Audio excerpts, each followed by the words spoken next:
Welcome back to my YouTube channel. आज हम बात करेंगे 31 दिसंबर के मैथ्स क्वेश्चन की।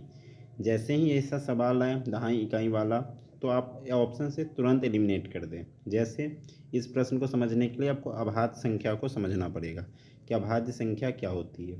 तो अभाज्य संख्या वह संख्या है जो स्वयं और एक से पूरी तरह विभाजित होती है, बाकी किसी से संख्या कटती नहीं है। तो अभाज्य संख्या 2 से शुरू होती है, 2, 3, 5, 7, ये सभी क्या हैं तो अभाज्य संख्या है। तो क्वेश्चन जब भी ये बनाए तो लास्ट से पढ़ें। क्या कह रहा है कि दहाई और हजार स्थान के अंक दूसरी और तीसरी अभाज्य संख्या है, यानी दहाई पर जो अंक होगा वो दूसरी अभाज्य संख्या है। तो दूसरी अभाज्य संख्या मतलब क्या, 3, यानी दहाई पर क्या होना चाहिए, 3। तो गाइज आप देख रहे हैं कि एक ही ऑप्शन ऐसा है जिसमें दहाई पर 3 है, वो ऑप्शन है 15,235। तो इसका राइट आंसर गाइज क्या होगा, ऑप्शन नंबर 3। आपको पूरा सॉल्व करने की ज़रूरत भी नहीं है, यानी ऐसे क्वेश्चन को आप लास्ट से ट्रिक से पकड़ सकते हैं। तो यहाँ बात क्लियर हो गई। चलिए बढ़ते हैं नेक्स्ट क्वेश्चन में। ऐसे ही ट्रिकी वीडियो देखने के लिए चैनल को लाइक, सब्सक्राइब और शेयर जरूर करें। बढ़ते हैं नेक्स्ट क्वेश्चन की ओर। हमारा नेक्स्ट क्वेश्चन है कि इनको जोड़ने पर 1 मिलेगा। तो हम सबको जोड़ लेते हैं, देखते हैं। तो जोड़ने की बात करें तो कैसे जोड़ेंगे, तो यहाँ पे लेंगे 3/8 प्लस 4/16 प्लस 1/4 और प्लस 1/8। सबका एलसीएम कितना आएगा तो 16। ये 8 2 जा 16 होता है, तो 2 3 जा 6 प्लस 16 से 16 एक बार में, 1 4 जा 4 प्लस 4 से 16 4 बार में, 4 1 जा 4 और 8 से 16 2 बार में, तो 2 1 जा 2। सबको ऐड कर देते हैं, 6 4 10, 4 14 2 16, 16/16। अगर इसको हम कट करेंगे तो कितना आएगा 1। तो यही पूछ रहा था कि कौन से भिन्न को जोड़ने पर 1 मिलेगा। तो हमारा पहला ही ऑप्शन सही होगा, यानी सबको जोड़ दिया जाए तो ऑप्शन क्या आ जाएगा, आंसर हमारा 1 आ जाएगा। वीडियो अच्छी लगे तो चैनल को सब्सक्राइब, लाइक, शेयर जरूर करें। नेक्स्ट क्वेश्चन की ओर बढ़ते हैं। कौन सा कथन सही नहीं है, इस पर भी ध्यान देना है, यानी निगेटिव ढूंढना है। पहला है सभी वर्ग आयत होते हैं, बिल्कुल सही है। सभी वर्ग समचतुर्भुज भी होता है और सही भी आयत समांतर चतुर्भुज होता है, लेकिन सभी समांतर चतुर्भुज वर्ग होता है, ये बात क्या है, गलत है। तो आपसे निगेटिव पूछा गया तो इसको ध्यान रखें कि सभी समांतर चतुर्भुज आयत तो होते हैं लेकिन ये वर्ग नहीं होते, सभी समांतर चतुर्भुज वर्ग नहीं होते हैं। बढ़ते हैं नेक्स्ट क्वेश्चन की ओर। कौन सी 3 अंक की संख्या है जो आधे घुमाए जाने पर पहले के समान दिखती है। तो ऐसी कुछ संख्या है जिसे आप याद कर लें, जैसे 808 111, जिसे अगर हम 180 डिग्री घुमाएंगे तो बिल्कुल पहले जैसी दिखेगी। तो इसका राइट आंसर क्या होगा, 808। ऐसी संख्या की कुछ लिस्ट है जो मैं आपको नेक्स्ट वीडियो में डाल दूंगा। बढ़ते हैं नेक्स्ट क्वेश्चन की ओर। एक घन की भुजा 5 सेंटीमीटर है, ठीक है। तो घन की भुजा 5 है तो इसका पृष्ठीय क्षेत्रफल का फॉर्मूला होता है 6 गुने भुजा स्क्वायर, यानी 6, अगर भुजा 5 है तो 5 का हम स्क्वायर करेंगे, तो 6 गुने 25 कितना हो जाएगा, 150। ये पहली कंडीशन है। घन की भुजा दोगुनी कर दी जाए, यानी भुजा पहले 5 थी, अब दोगुनी करेंगे तो कितनी हो जाएगी, तो घन की भुजा हो जाएगी 10। तो अब घन का पृष्ठीय क्षेत्रफल क्या होगा, तो वही फॉर्मूला लगाएंगे, 6 गुने भुजा स्क्वायर। अब भुजा कितनी हो गई है, 10, यानी 10 का स्क्वायर। तो 6 गुने 10 का स्क्वायर 100, यानी कितना आ गया, 600। तो अब बोल रहा है कि कितनी गुनी हो गई, तो 150 से 600 कितना गुना है, 4 गुना। गाइज कितना गुना है, 4 गुना। तो इसका राइट आंसर क्या होगा, 4 गुना। कैसे समझ में आया। पहली कंडीशन में घन की भुजा 5 सेंटीमीटर दे रखी है, मैंने घन का पृष्ठीय क्षेत्रफल फॉर्मूला पे बना दिया कि घन का पृष्ठीय क्षेत्रफल क्या होता है, तो 6 गुने भुजा स्क्वायर, यानी 6 गुने 5 का स्क्वायर। तो 6 और 5 का स्क्वायर 50 25, 25 तक 150। दूसरे कंडीशन में भुजा दोगुना कर दिया गया है, यानी 5 की जगह 10 कर दिया गया। अब पृष्ठीय क्षेत्रफल निकालते हैं, तो 6 गुने 10 का स्क्वायर मतलब 10 दही 100, 100 छक 600, यानी पहले और अब में कितना का अंतर आया है, तो 4 गुना का, 15 चौका 60 होता है। बढ़ते हैं नेक्स्ट क्वेश्चन की ओर। हमारा अगला क्वेश्चन है, वर्ग की भुजा 33 सेंटीमीटर है, ठीक है। यदि आयत की लंबाई चौड़ाई वर्ग की भुजा की 2/3 और 1/3 है, तो इसी लाइन से क्वेश्चन मेरा सॉल्व होगा।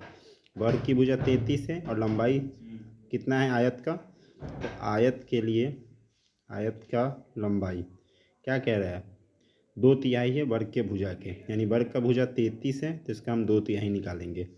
11 बार में कट जाएगा, 11 दूनी 22, यानी आयत की लंबाई कितनी हो गई, 22। अगर आयत की चौड़ाई की बात करें तो चौड़ाई क्या करें, 1/3 है, यानी 33 का हम 1/3 निकालेंगे, 1/3 निकालेंगे यानी कितने बार में कटेगा, 11 बार में। यानी आयत की लंबाई कितनी आई, 22, और चौड़ाई कितनी आई, 11। तो इस तरह से आयत का कुल क्षेत्रफल कितना हो जाएगा, 33 गुने 11, लंबाई गुने चौड़ाई, गुना करेंगे तो 11 तिहाई 33 और 33 3 36, 363। ये आयत का क्षेत्रफल कितना आ गया, 363 गाइज। अब कह रहा है कि इनके क्षेत्रफल का अंतर बताना है। तो आयत का क्षेत्रफल तो 363 आ गया, और वर्ग का भुजा 33 है, तो वर्ग का क्षेत्रफल होता है भुजा गुने भुजा, यानी 33 गुने 33, यानी कितना आ जाएगा, 1089। अब दोनों का अंतर पूछा है, तो वर्ग का क्षेत्रफल 1089 और आयत का क्षेत्रफल 363। जैसे ही दोनों को हम घटाएंगे, आंसर मेरा कितना आ जाएगा, तो राइट आंसर गाइज कितना आएगा, तो आप इसको घटा लें, 1089 में से 363 को हम माइनस कर देंगे। तो 363 को जैसे ही माइनस करेंगे कितना आएगा, 6 2 और 7, 6 2 और 7। देखिए 9 में से 3 गया 6, 8 में 6 गया 2, 10 में से 3 गया 7, 7 2 6 गाइज। इस चीज़ को ध्यान रखना है। इस क्वेश्चन को एक बार हम लोग फिर से चेक करते हैं। ये तो सही है, राइट। लंबाई जो है इसकी भुजा की 2/3 है, यानी 2/3, 11 दूनी 22, ठीक है। और ये 1/3 है, और 33 गुने 1 यानी 1/3 यानी 11। तो 22 में 11 से गुना करेंगे, 22, 22 में, अच्छा गाइज यहाँ 33 में 11 से नहीं, गलती हो गई, 22 में 11 से इंटू करेंगे, ठीक है, क्योंकि पहली भुजा 22 थी। 22 में 11 से गुना करेंगे तो इसकी वैल्यू कितनी आ जाएगी, 232। और 1089 में से जब 232 को माइनस करेंगे तो कितना आ जाएगा गाइज, 1089 में से 232 को करेंगे तो 847 आ जाएगा। यानी इसका राइट आंसर क्या होगा गाइज, 847। इसको एक बार फिर से समझते हैं। जैसे वर्ग का भुजा 33 है, तो वर्ग का क्षेत्रफल क्या होता है, भुजा गुने भुजा, यानी 33 गुने 33 कितना आ जाएगा, 1089। अब आयत का क्षेत्रफल निकालना है, तो आयत का क्षेत्रफल क्या होता है, लंबाई गुने चौड़ाई। आयत का लंबाई क्या है, भुजा का, वर्ग के भुजा का 2/3, यानी हम 33 का 2/3 निकालेंगे, 33 गुने 2/3 कितना आ जाएगा, 11 दूनी 22। इसी तरह अगर हम चौड़ाई निकालेंगे तो 1/3, यानी 33 का 1/3 कितना होगा, 11 होगा। यानी इसकी जो चौड़ाई होगी आयत की वो 11 होगी। तो आयत का क्षेत्रफल क्या हो जाएगा, एरिया बराबर 11 गुने 22, गुना कर देंगे तो कितना आ जाएगा, अगर इसको गुना करेंगे तो 242, यानी आयत का क्षेत्रफल 242, वर्ग का इतना, दोनों को माइनस कर देंगे तो कितना आ जाएगा, 847। गैस तो इसका राइट आंसर होगा 847, इसको ध्यान में रखें।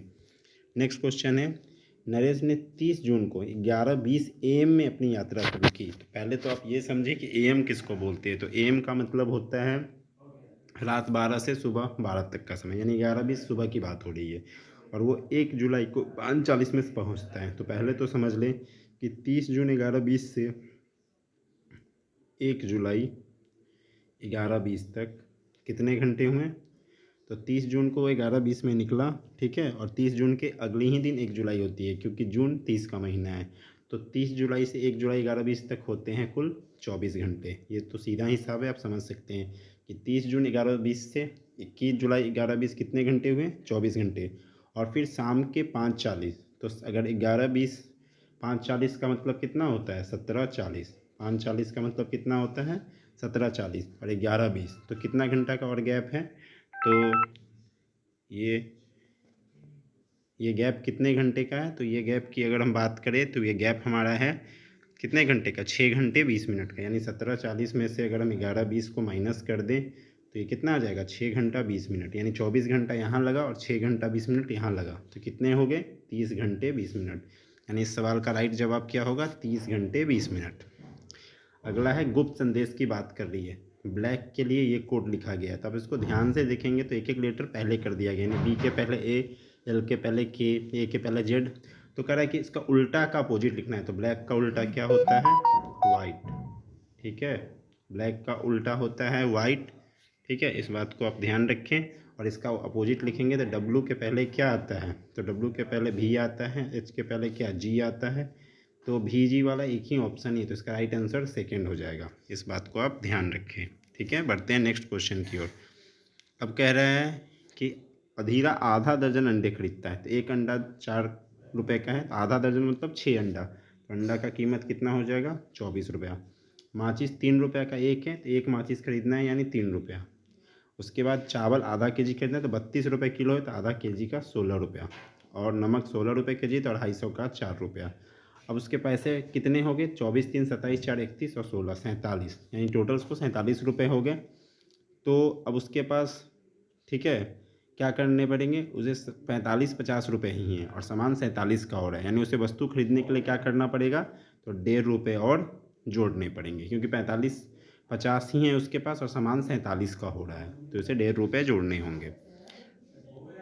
नेक्स्ट क्वेश्चन है कि रेखा ने जन्मदिन पर केक खरीदा और 5 दोस्तों को बुलाया। जो दोस्त वहाँ नहीं थे उसने केक को 2 बराबर भागों में बांटा और एक अपना हिस्सा अपने लिए रख लिया।